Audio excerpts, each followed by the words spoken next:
ಮಲ್ಲಿಕಾರ್ಜುನ ಮುತ್ಯ ಎಂಬುವವರು ಕರ್ನಾಟಕದ ಯಾದಗಿರಿ ಜಿಲ್ಲೆಯ ಶಹಾಪುರ ತಾಲೂಕಿನ ಮಹಲ್ ರೋಜಾ ಎಂಬ ಗ್ರಾಮದವರು. ಇವರು ಸ್ವಯಂ ಘೋಷಿತ ಗುರು, ಬಾಬಾ ಅಥವಾ ದೇವಮಾನವ ಸ್ವಾಮೀಜಿ ಎಂದು ಪರಿಚಯಿಸಿಕೊಂಡಿರುವ ವ್ಯಕ್ತಿಯಾಗಿದ್ದಾರೆ. 26 ವರ್ಷದ ಕುಟುಂಬ ಪ್ರಧಾನಿತ ವ್ಯಕ್ತಿ ಎನ್ನಲಾಗಿರುವ ಮುತ್ಯ ತಮ್ಮ ಮಠದ ಸಮುದಾಯದಲ್ಲಿ ಕೆಲವು ಜನರಿಂದ ಭಕ್ತರಾಗಿ ಮಾನ್ಯತೆ ಪಡೆದಿದ್ದು, ಆದರೆ ಅವರ ಶೈಲಿ ಮತ್ತು ಕ್ರಮಗಳು ಸಾಮಾಜಿಕ ಮಾಧ್ಯಮಗಳಲ್ಲಿ ಚರ್ಚೆಗೆ ಒಳಪಟ್ಟಿವೆ. ಇವರು ಸಾಮಾನ್ಯವಾಗಿ ಧಾರ್ಮಿಕ ಕಾರ್ಯಕ್ರಮಗಳಲ್ಲಿ ಭಾಗವಹಿಸುತ್ತಿದ್ದರೂ ಇತ್ತೀಚೆಗೆ ಅವರ ಬಗ್ಗೆ ಹಿಂದಿನಂತೆ ಚರ್ಚೆಗಳು ಹೆಚ್ಚು ಸುದ್ದಿಯಾಗಲಿಲ್ಲ. ಆದರೆ ಹೊಸ ಪ್ರಕರಣವು ಅವರ ಹೆಸರು ಎಲ್ಲೆಡೆ ಚರ್ಚೆಗೆ ತಂದಿದೆ. ಪ್ರಕರಣದ ಹಿನ್ನೆಲೆ ಮತ್ತು ವೈರಲ್ ಆದ ವಿಡಿಯೋ ಯಾವುದು? ಫೆಬ್ರವರಿ 2026ರಲ್ಲಿ ಯಾದಗಿರಿ ಜಿಲ್ಲೆಯ ಶಹಾಪುರ ತಾಲೂಕಿನಲ್ಲಿ ಸಂಭವಿಸಿದ ಒಂದು ಘಟನೆ ಸಾಮಾಜಿಕ ಮಾಧ್ಯಮಗಳಲ್ಲಿ ಹೆಚ್ಚಾಗಿ ಹರಡಿತು. ಫೆಬ್ರವರಿ 19ರಂದು ಶಹಾಪುರದ ಮಠದ ಒಳಗೆ ಅನುಚಿತವಾದ ಒಂದು ವಿಡಿಯೋ ಕ್ಲಿಪ್ ಬಹಿರಂಗವಾಗಿ ವೈರಲ್ ಆಯಿತು. ಈ ವಿಡಿಯೋದಲ್ಲಿ ಸುಮಾರು 7 ವರ್ಷದ ಅಪ್ರಾಪ್ತ ಬಾಲಕಿ ಮಲ್ಲಿಕಾರ್ಜುನ ಮುತ್ಯ ಅವರ ತೊಡೆಯ ಮೇಲೆ ಕುಳಿತಿರುವ ದೃಶ್ಯಗಳು ಇದ್ದವು. ಆ ದೃಶ್ಯದಲ್ಲಿ ಅವರು ಬಾಲಕಿಯನ್ನು ಮುದ್ದಾಡುತ್ತಿರುವುದು, ಬಾಲಕಿಯ ಜೊತೆಗೆ ಅನುಚಿತವಾಗಿ ವರ್ತಿಸಿರುವುದು ಕಾಣಿಸಿತು. ಈ ವಿಡಿಯೋ ಸಾಮಾಜಿಕ ಮಾಧ್ಯಮದಲ್ಲಿ ಹರಡಿತು. ಸಾರ್ವಜನಿಕರಲ್ಲಿ ಆಕ್ರೋಶ ಹುಟ್ಟಿತು.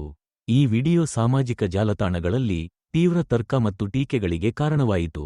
ಈ ವಿಡಿಯೋ ವೈರಲ್ ಆದ ಮೇಲೆ ಕರ್ನಾಟಕ ರಾಜ್ಯ ಮಕ್ಕಳ ಹಕ್ಕುಗಳ ರಕ್ಷಣಾ ಆಯೋಗ, Karnataka state commission for protection of child rights ಸ್ವಯಂ ಪ್ರೇರಿತ ಸುವೋ ಮೋಟು ಕ್ರಮವಾಗಿ ವರದಿ ತೆಗೆದುಕೊಂಡಿತು ಮತ್ತು ಯಾದಗಿರಿ ಪೊಲೀಸ್ ಆಯುಕ್ತ ಅವರಿಗೆ ಪತ್ರ ಬರೆಯಿತು.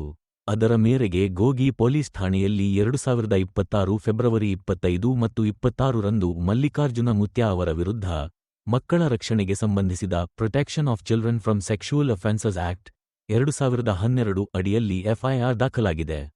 ಪೋಕ್ಸೋ ಕಾಯ್ದೆ ಅನ್ವಯ ಮನುಷ್ಯನು ಬಾಲಕ ಅಥವಾ ಬಾಲಕಿಯೊಂದಿಗೆ ಯಾವುದೇ ಲೈಂಗಿಕವಾಗಿ ಅನುಚಿತ ಸಂಬಂಧ ಹೊಂದಿದ್ದರೆ ಅದು ಒಂದು ಗಂಭೀರ ಅಪರಾಧವಾಗುತ್ತದೆ.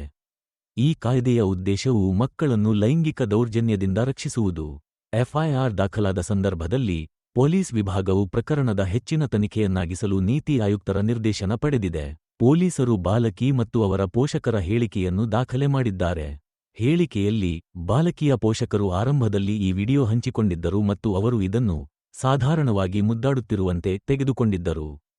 ತಾತ್ಕಾಲಿಕವಾಗಿ ಪೋಷಕರು ಮುತ್ಯ ಅವರ ನಡೆ ಅಪಾಯಕಾರಿಯಲ್ಲ ಎಂದು ಹೇಳಿದ್ದರು. ಸಿಡಬ್ಲ್ಯುಸಿ ನವರು ಬಾಲಿಕೆಯ ವೋಪ್ ಮಾಡಿ ಅವಳಲ್ಲಿ ಅಸಮಾನ ಅನುಭವ ಕಂಡಿದ್ದು, ನಂತರ ಎಫ್ಐಆರ್ ದಾಖಲು ಮಾಡಲು ಸಲಹೆ ನೀಡಿದರು. ಪ್ರಕರಣ ದಾಖಲಾಗಿರುವ ನಂತರ ಮುತ್ಯ ತನ್ನನ್ನು ಹುಡುಕುತ್ತಿರುವ ಪೊಲೀಸರಿಗೆ ಮತ್ತು ಜನರಿಗೆ, ನಾನು ತಪ್ಪಿಸಿಕೊಂಡಿಲ್ಲ, ನಾನು ಕೆಲವು ಕೆಲಸದ ನಿಮಿತ್ತ ಬಂದಿದ್ದೇನೆ ಎಂದು ಅಜ್ಞಾತ ಸ್ಥಳದಿಂದ ವಿಡಿಯೋ ರಿಲೀಸ್ ಮಾಡಿದ್ದಾರೆ. ಒಟ್ಟಾರೆ ತನ್ನನ್ನು ತಾನು ಸ್ವಯಂ ದೇವಮಾನವ ಎಂದು ಹೇಳಿಕೊಂಡು ಓಡಾಡುತ್ತಿರುವ ಮಲ್ಲಿಕಾರ್ಜುನ ಮುತ್ಯನ ಮೇಲೆ ಅಂತ ಗಂಭೀರ ಆರೋಪ ಕೇಳಿಬಂದಿದೆ. ಇಲ್ಲಿ ಜನರು ಕೂಡ ಪಾಠ ಕಲಿಯಬೇಕಾದದ್ದು ತುಂಬಾ ಇದೆ. ಯಾಕೆಂದರೆ ಇಂದಿನ ದಿನಗಳಲ್ಲಿ ನಕಲಿ ಸ್ವಾಮೀಜಿಗಳ ಸಂಖ್ಯೆ ತುಂಬಾ ಹೆಚ್ಚಿದೆ. ಅವರ ಯಾವುದಾದರೂ ಒಂದು ಘಟನೆ ಹೊರಬರುವ ಮೊದಲು ಎಲ್ಲರೂ ನಾನೇ ದೇವರೆಂದು ಹೇಳಿಕೊಂಡು ಓಡಾಡುತ್ತಿರುತ್ತಾರೆ. ಕೊನೆಗೆ ದುಡ್ಡಿನ ಆಮಿಷ ಒಡ್ಡಿ ಬಡ ಹೆಣ್ಣುಮಕ್ಕಳ ಜೀವನ ಹಾಳು ಮಾಡಿ ಎಲ್ಲವನ್ನೂ ದುಡ್ಡಿನ ಮೂಲಕ ಗೆಲ್ಲುತ್ತಾರೆ.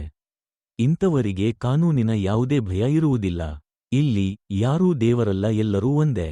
ಧನ್ಯವಾದಗಳು.